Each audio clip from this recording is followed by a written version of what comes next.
Hello. Now we're on the next stage of Baku network.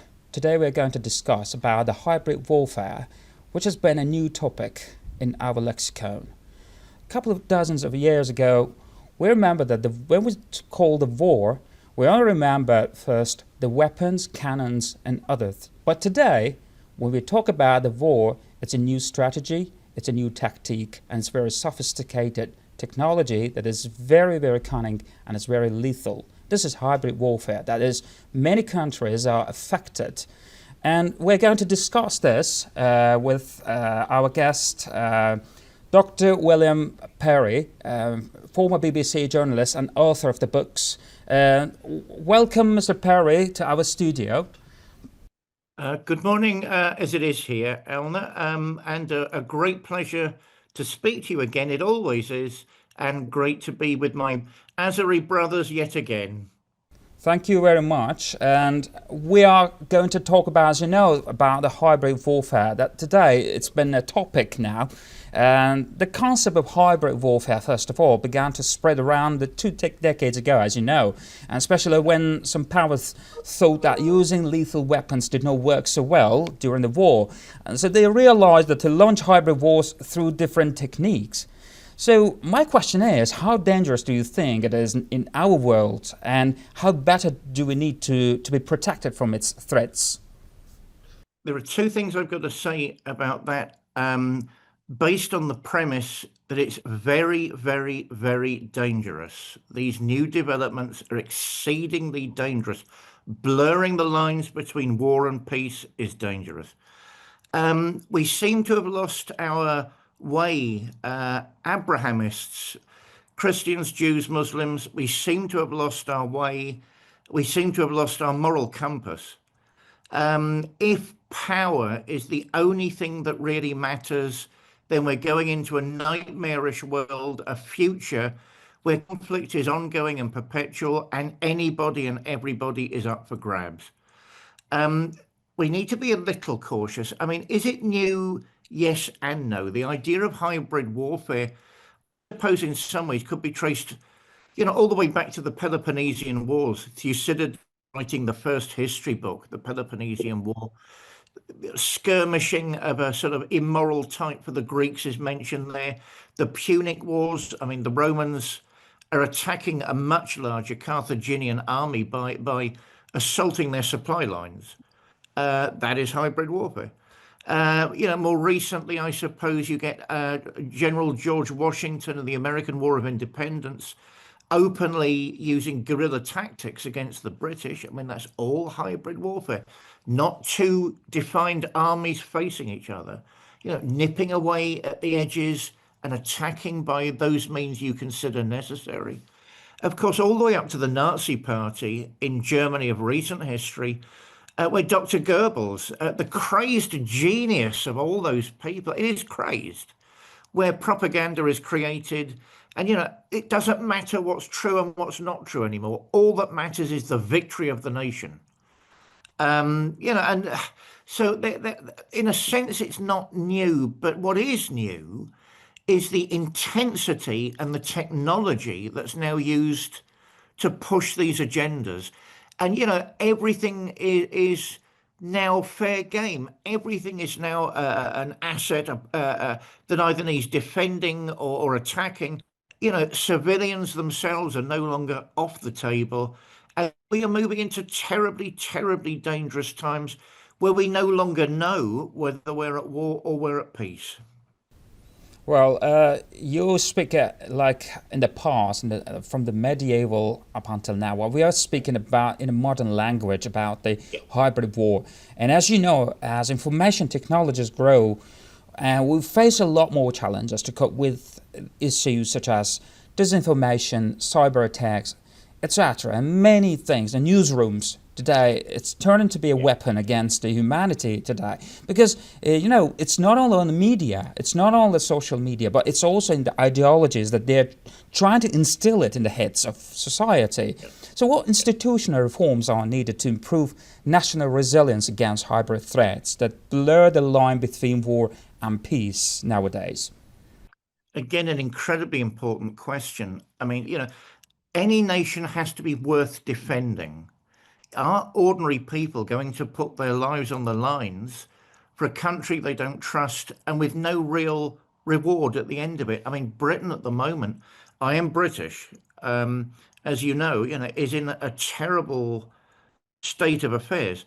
If armed conflict ever came along, would anybody really want to get involved? A nation needs the people to think, yes, I'm willing to do that. Britain is in such a terrible state of confusion at the minute. All the polls are showing less and less people are willing to sacrifice themselves in that way. I mean, the key word you use yourself, resilience. We need more of a sense of community. We need more of a sense of understanding. We need more of a sense of honesty and openness.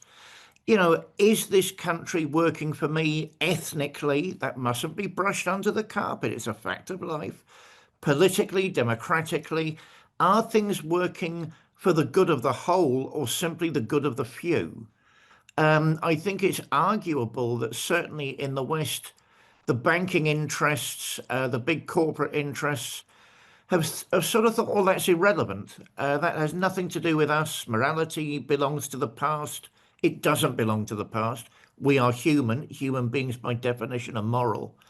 And resilience, without that inner resilience, without that cultural and social resilience, without the political initiative to say we are together as one people in defined borders. Borders is a terrible problem in Britain at the minute. Without defined borders, we know who we are, we're protecting ourselves, and without that, we cannot be friends to you. All of that needs to be strengthened, clear. We need a society where everything is transparent and where things are accountable, where people are accountable for their actions and what they do. Any modern government anywhere is exceedingly unwise to forget that. This post-human malarkey with the World Economic Forum, Klaus Schwab, I don't know what planet he's from, but my heavens, merging with technology, I don't know what on earth he's talking about, and I certainly don't see that as appealing. You will own nothing and you will be happy. That is not human. That is not human. Unless we have a community, unless we have a nation, whether that's a nation state or not, that is defined and we feel a part of and are willing to give ourselves to in terms of sacrifice, in terms of loyalty, then all of that will disappear into the past. Without the resilience of the spirit, the conscience, the mind, and the heart, then there really isn't much of a future for any nation state, to my mind, Elnur. That's a great insight indeed. But I would like to a little bit digress from the topic. By the way, not digress actually, just to lead the topic to another one, actually focusing on Azerbaijan, because recently Azerbaijan has been a victim of the warfare, hybrid warfare, the similar kind of things where we are talking about, which is affecting the human life.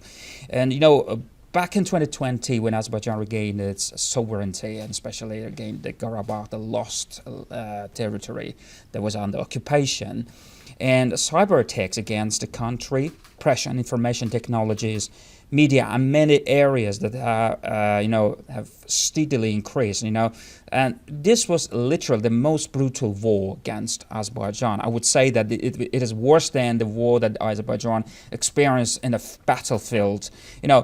But we managed to overcome it. And the question is, should international law evolve to explicitly and define and criminalize hybrid warfare tactics such as cyber attacks and disinformation campaigns? Azerbaijan is one of my favorite places in the world, as you know. I feel very at home in Azerbaijan. I feel very at home with the Azerbaijanis. I love their culture. I love their history. Thank you. Therefore, I'm rather biased in what I'm just about to say, but there's nothing wrong with bias, provided it's positive. That is human as well. Yeah, my other country, my other home has had a great deal to deal with over the last couple of decades, including there's a new horrible American word floating around, lawfare. So not warfare, lawfare. So, do anything I can. Let's do anything I can. Let's say anything I can in a court of law or outside a court of law to just confuse everything, like a squid in the sea spurting ink. Let's confuse everything. And then in terms of cyber attack, in terms of misinformation, in terms of all of those things that actually bind us together again as a community, they suddenly become under siege. I'm old fashioned, I'm old school. I believe in God and I believe in international law. Um, we must, as a human race, strengthen international institutions as well as national institutions to make sure we are clear about what we're saying and why these things are unacceptable. I really don't care what Elon Musk says. I really don't care what the Pentagon says. They can be as immoral as they want, but there's something called international humanitarian law, which we've all signed up to, which is discussed daily at the United Nations. I've got friends at the United Nations. I know that it's on their agenda all the time. It has never been removed. Certain people want to undermine all of that. They want to do it with subterfuge. They want to do it for their own personal gain. I mean, the elites at the moment seem to have no loyalty, no pride, I don't know, no sense of anything that isn't treasonous for their own benefit. That must stop, and the only way it can stop is through the clarification and the robust application of international law. I mean, a grey area in all of this at the moment are drones. I mean, some people do include drones as hybrid warfare. So what are they doing and why are they allowed to gather information as well as attack civilians? That needs legislation and it needs it now. Mercenaries, mercenary forces, some people include that in True. hybrid Yeah. warfare. I mean, is that legitimate or not? Well, even in Europe in the Middle Ages, that was considered illegitimate. I mean, you get all these computer games nowadays like Assassin's Creed, blurring lines, isn't it cool? The young seem to think that's amazing. Whereas what they don't realize is they're playing something without any sense of patriotism, a game familiarizing them with no code of honor, with no sense of belonging, and with no sense of personal integrity. Unless the international community does allow some of its sovereignty as a necessary sacrifice to go to institutions like the United Nations, then again, I don't think there's going to be much protection for Azerbaijan as a small nation state, or indeed Britain. There's a sort of blasé, devil may care attitude amongst the elites here at the minute. Well, if conflict does break out, we live in a world now where power is the only real sense of reality. If conflict does break out, I hope they're going to man the trenches themselves because no one else will be there. Referring to your ideas, David, I would like to ask you a question then.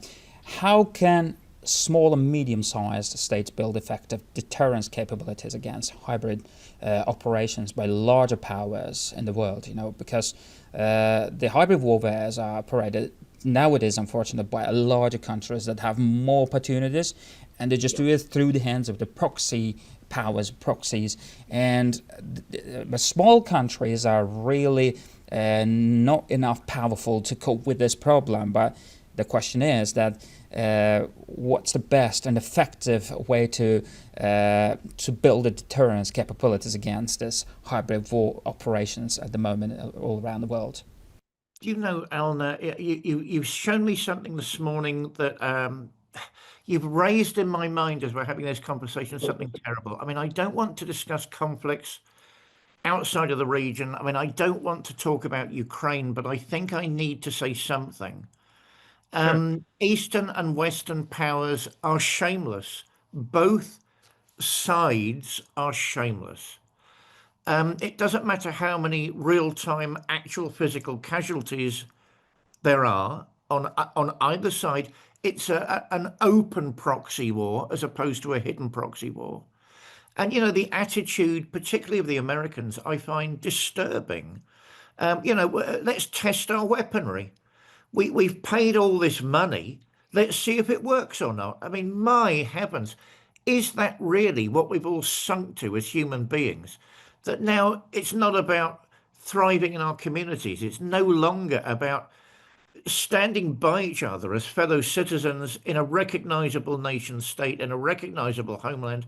Now it's about vested interests trying whatever they want, whenever they want, wherever they want, to suit their own interests. I mean, the Ukraine thing is an absolute moral disaster as well as a military disaster on both sides. So I don't want to talk about personalities and individuals.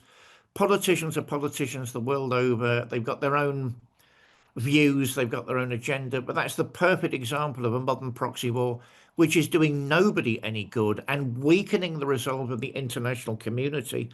What do we need to protect ourselves? Clarity. We need to know who we are as a people. We need to work with our intelligence services. We need to work with all of those groups, internal and external, that we can build a sense of trust and camaraderie with. We have to find nations that share similar values to our own, make friendships with them on a diplomatic level as well as a cultural level, and learn to stand together a little more clearly, in defense of what we know to be true. I mean, national governments cannot afford to smudge issues any further. They can't afford to be anything apart from honest. I mean, fact checking, in terms of cyber security and fact checking, it's no good only checking the facts that prove or bolster your ideology or your regime. People know in their hearts, they sense there's something wrong, they sense it's untrue. Britain, again, is the perfect example of that. At the moment, I think, is it the leader in the so-called Western free world with the most arrests taking place for what people are saying on social media? And what is the attitude of the authorities here?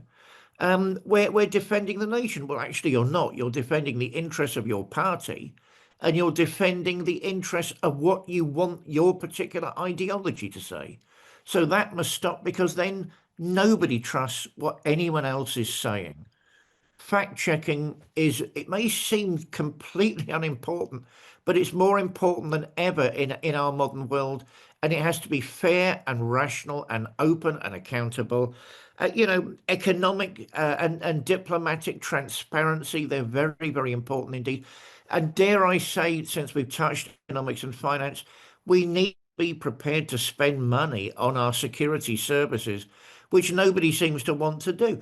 It's not just about investing in ever greater and bigger and more pointless weapons.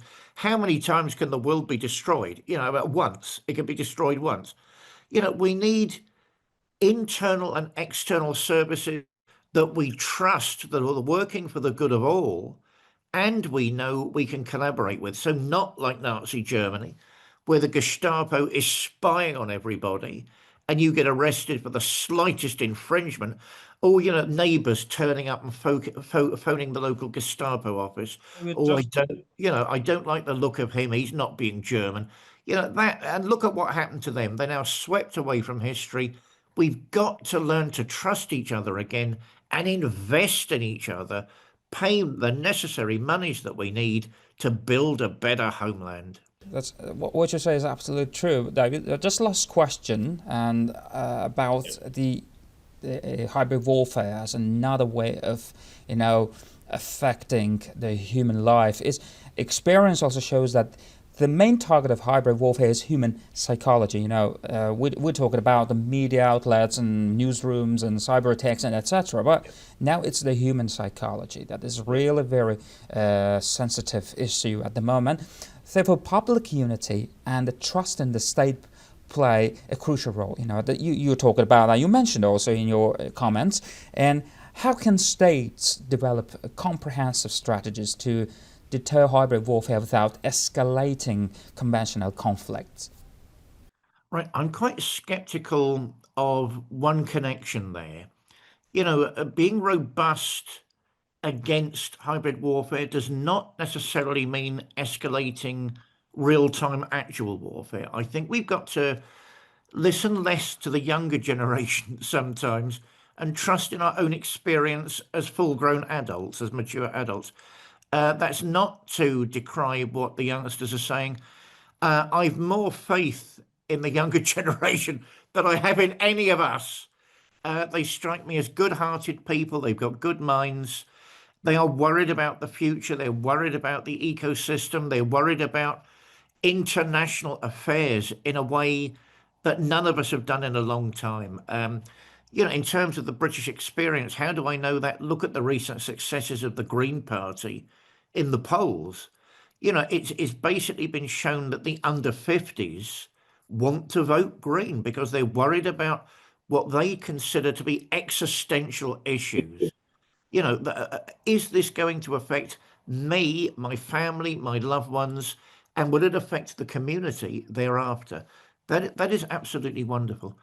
How do we protect ourselves? Again, we need to trust. There are bad actors, aren't there, in the world at the moment? We need to trust that the actors that we're working with are honest and reliable, and they mean what they say. Too many British politicians, I can only speak from my own country, turn up to a public meeting and lie. I agree with you completely. I'll do everything that you say. They don't mean it, and they leave the meeting, and that group of potential voters is happy until they see the results. People at the top, the social elites, have to bear a certain responsibility as well. It's not just about parades. Yes, I'm alluding to the Americans there. It's not just about finery. It's not just about income. It's not just about the status that goes with being an elite. It's about the care and concern we have for every single member of our society. We need robust systems. We need rapid response systems everyone can trust, not just a particular class that everyone can trust. And as I say, we need to remember what made us a nation state in the first place. Some people think we've gone beyond the idea of a nation state. I can't really see how. Will that happen one day? Maybe. And the world will be a much better place when that happens. I just can't see where we are at the moment, how that's the case. Basically, what do people fight about? They don't really fight about religion. They don't really fight about philosophy. Those are the clothes that are given to a conflict. Those are the fashions that are, they're excuses, aren't they? What do people fight about? They fight about resources. They fight about the fact that there's been overreach in the population. There's been too much growth. They need more land. They need more oil. They need to see the sea. They need this, that, and the other. They need to eat. That's what people fight about. And if internally any elite isn't looking after the vast majority of its own citizens, then instability will be the reality, and we won't be able to defend ourselves in the years ahead. We must recover a sense of positive nationhood and a sense of community, Elnur. That's what I'd say. Thank you very much, David, for joining us. Thank you for your great insight, for sharing with us on Baku Network. Today we discuss hybrid warfare with Dr. David William Parry from the UK. And thank you very much. See you next time.